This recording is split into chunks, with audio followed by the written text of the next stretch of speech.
আসসালামু আলাইকুম। স্বাগত জানাচ্ছি Maheshkhali island high school online ক্লাসে। আমি মোহাম্মদ মনিরুদ্দিন, সহকারী শিক্ষক, ব্যবসায় শিক্ষা, Maheshkhali island high school, Maheshkhali, Cox's Bazar. প্রিয় শিক্ষার্থীরা, তোমরা কেমন আছো? নিশ্চয় ভালো আছো, নিরাপদে আছো এবং সুস্থ আছো। প্রিয় শিক্ষার্থীরা, আজকে আমি নবম ও দশম শ্রেণীর ব্যবসায় শিক্ষা বিভাগের শিক্ষার্থীদের জন্য তোমাদের ফিন্যান্স ও ব্যাংকিং বইয়ের তৃতীয় অধ্যায় তথা অর্থের সময় মূল্য, এই অধ্যায়টা নিয়ে আমি আজকে আলোচনা করব। এই অধ্যায়টা নিয়ে আলোচনা করার আগে আমরা জানব, এই পাঠ শেষে আমরা কি জানতে পারবো সেটা আমরা একটু দেখব। অর্থের সময় মূল্য সম্পর্কে ধারণা লাভ করব। 2 নাম্বার, অর্থের বর্তমান ও ভবিষ্যৎ মূল্য সম্পর্কে জানতে পারব এবং সূত্রের মাধ্যমে নির্ণয় করতে পারব। 3 নাম্বার, যে আমরা জানতে পারবো যেটা প্রকৃত সুদের হার নির্ণয় করতে পারব। প্রিয় শিক্ষার্থীরা, একটু মনোযোগ দিয়ে আমরা শুনব। অর্থের সময় মূল্য, এটা কি? অর্থের সময় মূল্য বিষয়টা কি আসলে, সেটা আমরা আগে জানব। সময়ের পরিবর্তনের সাথে সাথে অর্থের মূল্যের যে পরিবর্তন হয় তাকে আমরা অর্থের সময় মূল্য বলবো। আমি আবার রিপিট করছি, সময়ের পরিবর্তনের সাথে সাথে অর্থের মূল্যের যে পরিবর্তন হয় তাকে অর্থের সময় মূল্য বলা হয়। একটা উদাহরণ দিলে আরও ক্লিয়ার হবে। আজকে বা এখনের 100 টাকা আগামী বছর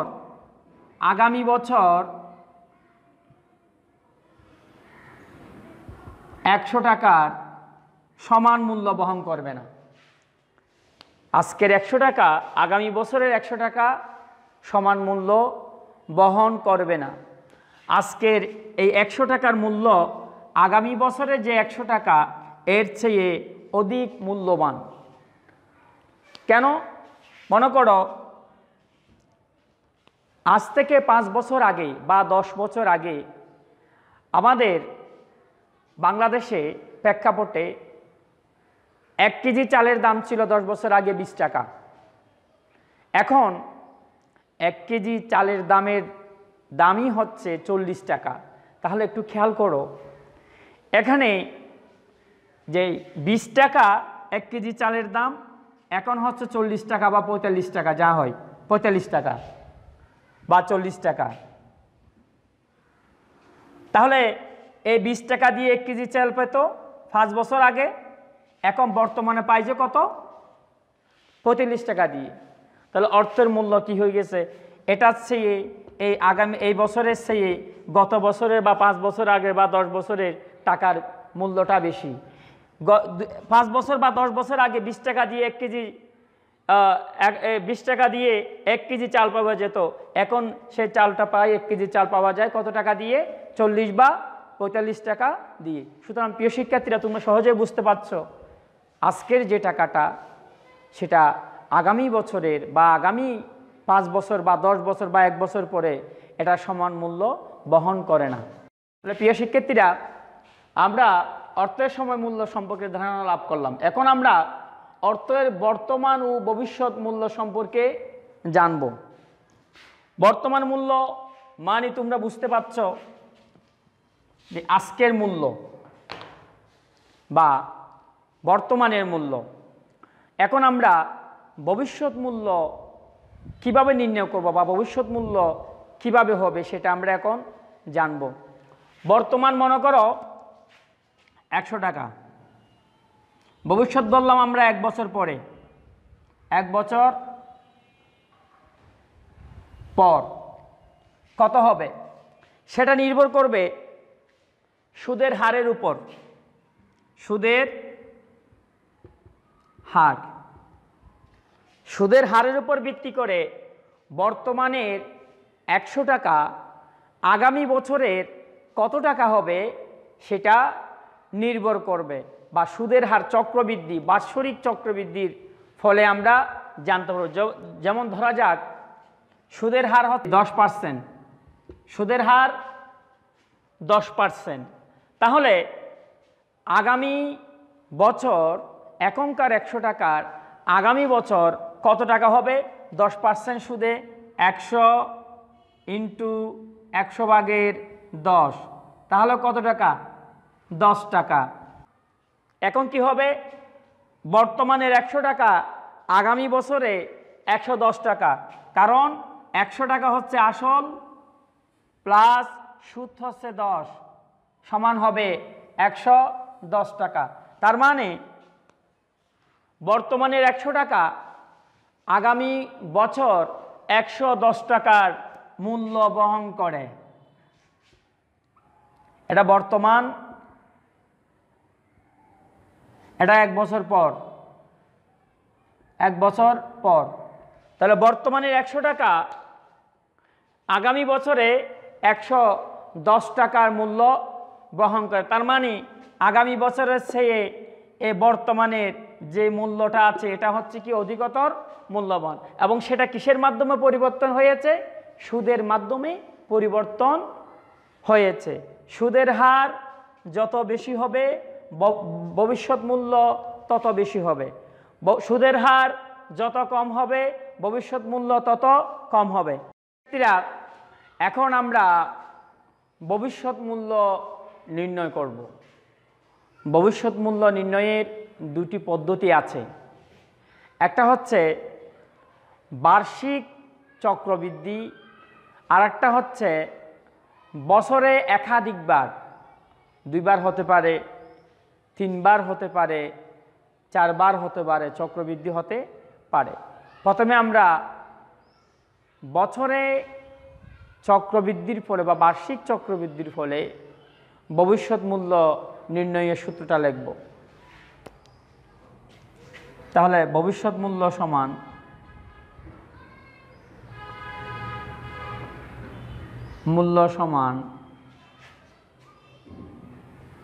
বর্তমান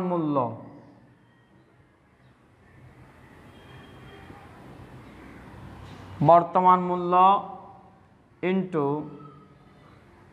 1 প্লাস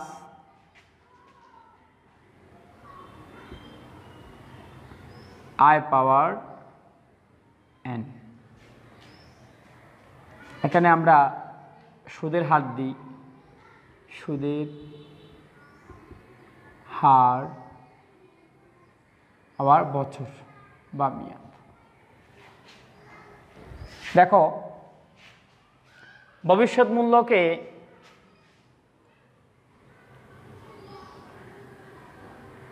FB সমান ভবিষ্যৎ মূল্য,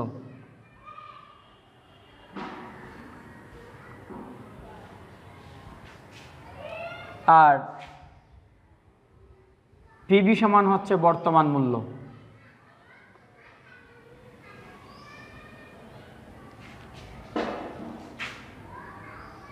I সমান সুদের হার,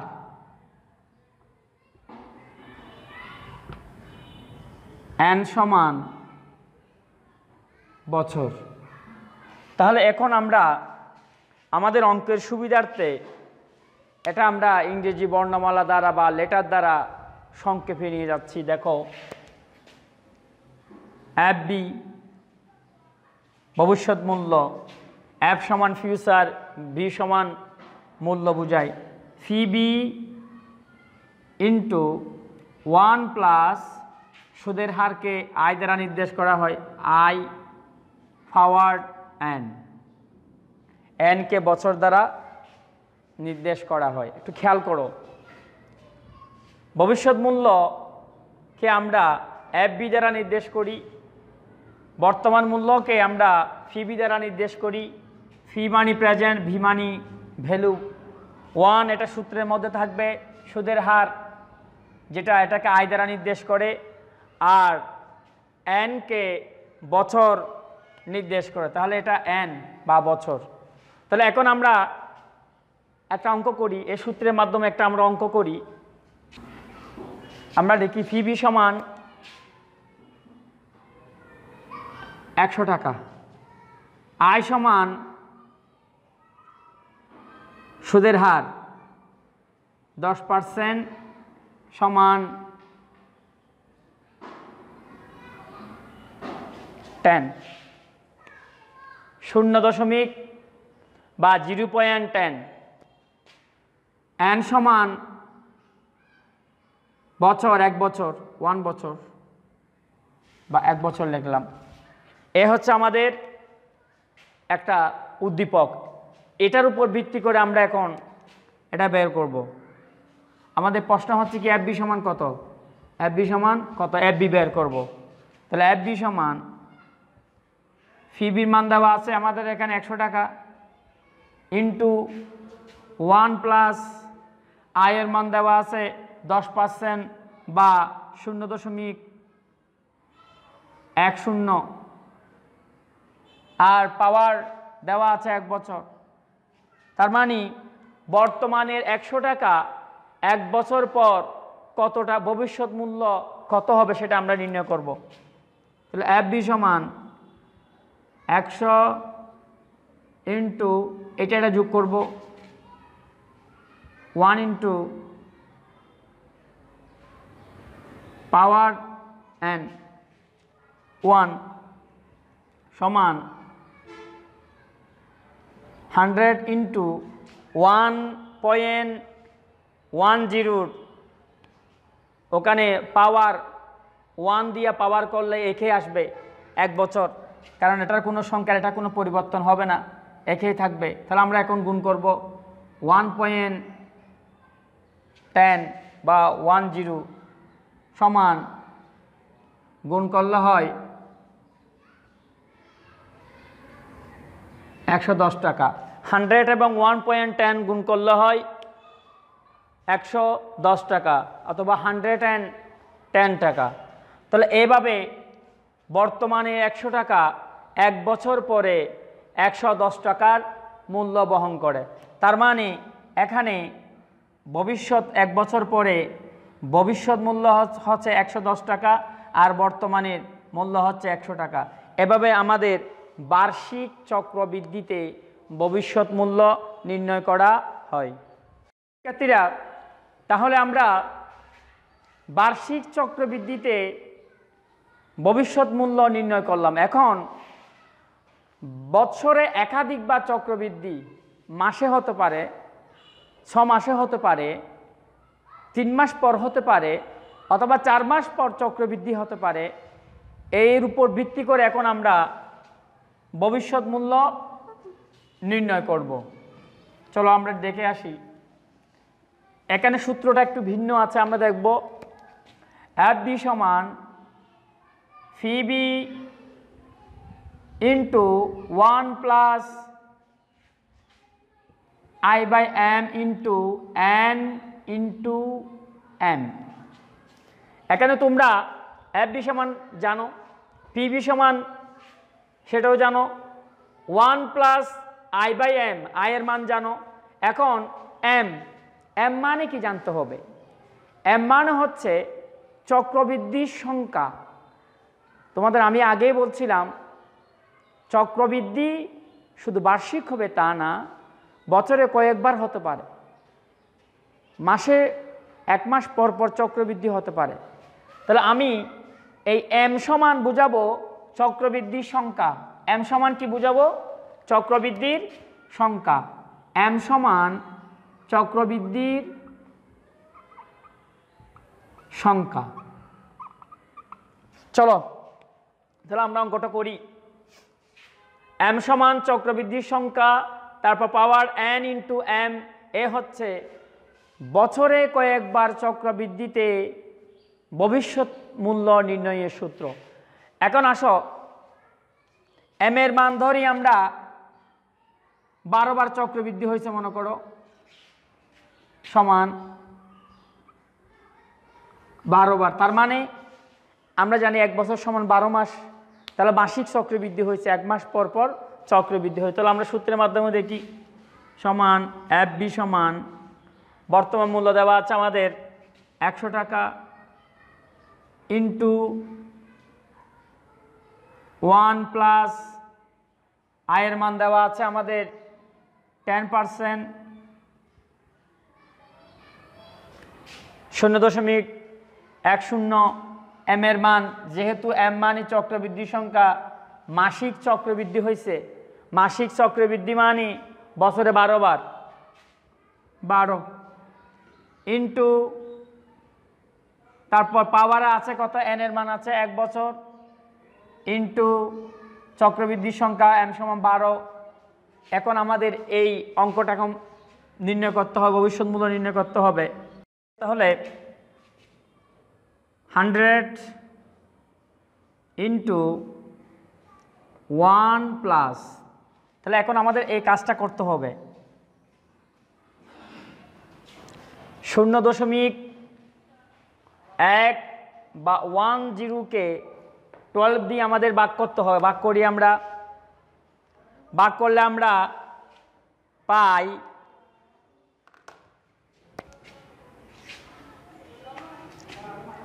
0.0833333 পাওয়ার 12, 1কে 12 দিয়ে গুণ করলে হয় 12। তাহলে আমরা নির্ণয় করব এখন FB সমান 100 ইন্টু 1 প্লাস, এগুলো এখন যোগ করতে হবে। যোগ যদি আমরা করি 1.00833 এতটুকু নিলাম। তার মানে দশমিকের পরে আমরা সংখ্যা 4টা নিলাম, 6টা নিলাম। এমনি এখানে প্রথমে 2টা আছে, আমরা 6টা সংখ্যা নিলাম। আমাদের নিয়ম হচ্ছে দশমিকের পরে 4টা নিতে পারি বা পুরোটাও নিতে পারি। আমরা এখানে এই অঙ্কের মধ্যে 6টা নিলাম, তাহলে হয় 12। FB সমান 100, এগুলোকে এখন গুণ করব, পাওয়ার গুণ করব। তাহলে 1.00833 তিনটা 3 নিলাম আমরা। 3টা 3 নেওয়ার পর আমাদের দেখা যায় এখানে পাওয়ার, তোমাদের 3-এর মতো ক্যালকুলেটর থাকবে, এখানে পাওয়ার দেখবে 12। গুণ করলে আমাদের হয় 1.1047। তার মানে দশমিকের পরে আমি 4 সংখ্যা নিলাম। FB সমান গুণ করি তাহলে 100 ইন্টু 1.1047 সমান 110.47 টাকা।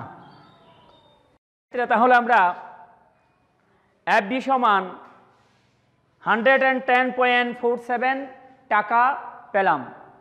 আমি তোমাদেরকে ভবিষ্যৎ মূল্য নির্ণয়ের 2টা সূত্রের অঙ্ক করালাম। এই সূত্রের উপর ভিত্তি করে আমি তোমাদেরকে একটা বাড়ির কাজ দেব, খাতা কলম বের করে লিখে ফেলো। প্রথমে দেব বার্ষিক চক্রবৃদ্ধি। বার্ষিক চক্রবৃদ্ধি 2টা সূত্রে 2টা অঙ্ক দেব। বার্ষিক চক্রবৃদ্ধিতে কি ভবিষ্যৎ মূল্য নির্ণয়ের সূত্র, বার্ষিক চক্রবৃদ্ধি নির্ণয় করব ভবিষ্যৎ মূল্য, ভবিষ্যৎ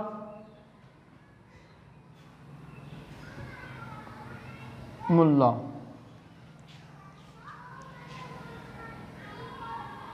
পিবি সমান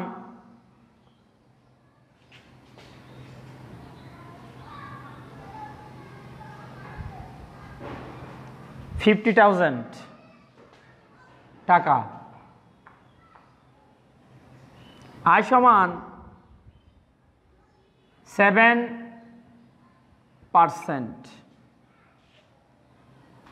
এন সমান 5 বছর, এফবি সমান কত? এটা হচ্ছে কি বার্ষিক চক্রবৃদ্ধিতে বাড়ির কাজ। আরেকটা দেব বছরে কয়েকবার চক্রবৃদ্ধিতে।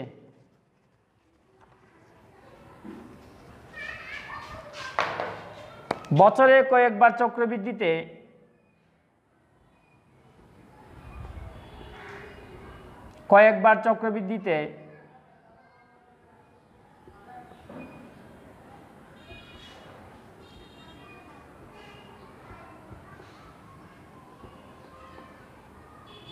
ভবিষ্যৎ মূল্য নির্ণয়।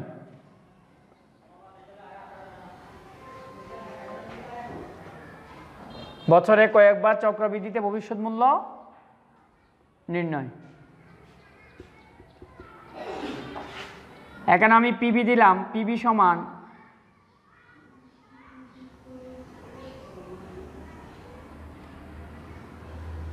$2,000 টাকা,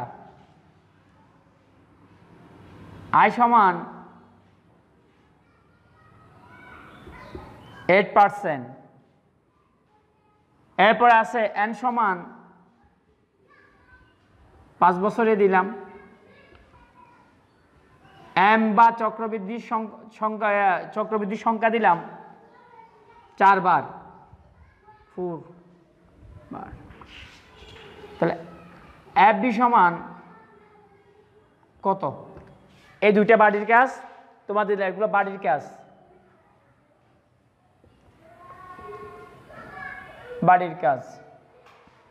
বার্ষিক চক্রবৃদ্ধিতে ভবিষ্যৎ মূল্য তোমরা নির্ণয় করবে। ভবিষ্যৎ মূল্য বর্তমান মূল্য দিলাম, পিবি বর্তমান মূল্য দিলাম 50,000, আয়ের মান 7%, এন সমান 5 বছর, এফবি সমান কত? এটা হচ্ছে কি বার্ষিক চক্রবৃদ্ধিতে। বছরে কয়েকবার চক্রবৃদ্ধিতে ভবিষ্যৎ মূল্য নির্ণয় করবে তোমরা। এফবি সমান 2000, আয় সমান হচ্ছে 8%, এন সমান 5 বছর, এম বা চক্রবৃদ্ধির সংখ্যা হলো 4 বার, এফবির মান বের করতে হবে। প্রিয় শিক্ষার্থীরা, এ হচ্ছে তাহলে আজকে তোমাদের পাঠ। এর উপর ভিত্তি করে আমি একটা বাড়ির কাজ তোমাদের দিলাম। নিশ্চয় তোমরা বাড়ির কাজটা বাড়িতে করবে। ওকে, সবাই ভালো থাকো, সুস্থ থাকো। আল্লাহ হাফেজ। আসসালামু আলাইকুম।